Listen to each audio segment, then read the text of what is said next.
I'm Melissa Smith. I am the National Honor Society advisor at Newport High School. Todd and Julie Krog lost their son to a fentanyl overdose.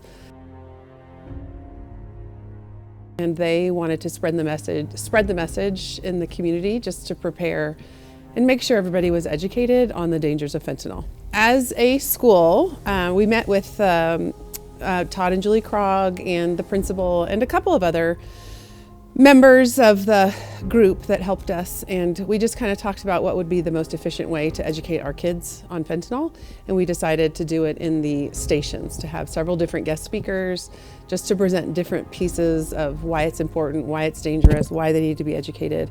And we met a couple times over the summer and then came up with making sure we did it all in one day so that we got as many kids as possible educated. We invited other schools from local, Riverside, Deer Park, Cusick, Selkirk. We just invited as many people as we could to make sure that we reached the maximum amount of people.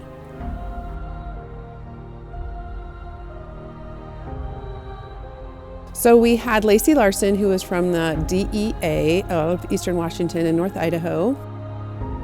66% of those people died from fentanyl or other opioid-related drugs.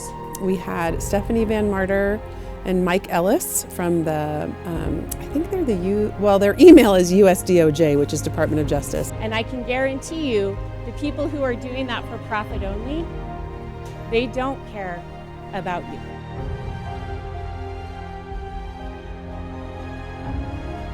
They work mostly with fighting drug trafficking in Eastern Washington. That's where they're from.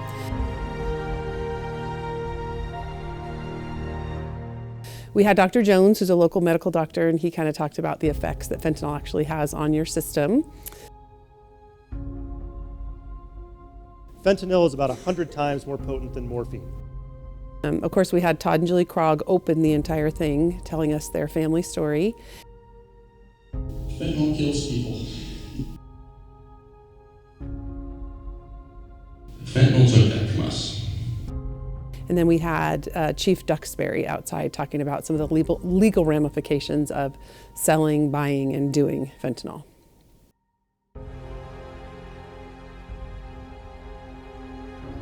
Fentanyl scares the hell out of me. I'm telling you, it's here. Fentanyl is here.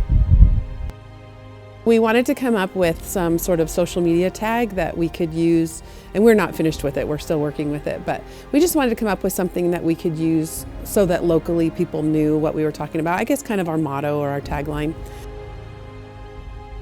So as a group over the summer, we came up with that Newport knows, and it works great because Spokane uses Spokane knows, so it's perfect, and everybody knows it has to do with fentanyl.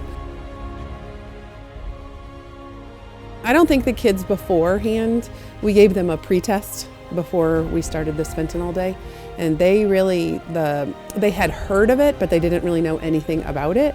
And then the post-test showed that everything we did really educated the kids in the way that we wanted it to. So we're not finished. We're going to do some continuing education. We're coming up with an Instagram or TikTok campaign as a competition to get it even out there even more. But we feel really good about what we've done so far, but we know our job is not over.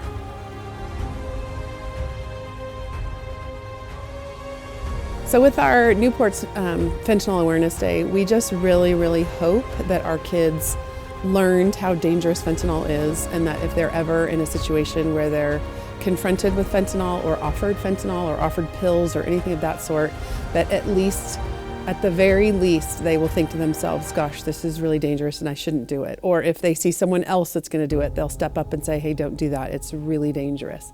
I mean, I feel really confident that our kids will definitely think twice about ever purchasing any type of drug or pill from somebody on the streets, just because they know now the Krog story and how dangerous fentanyl can be.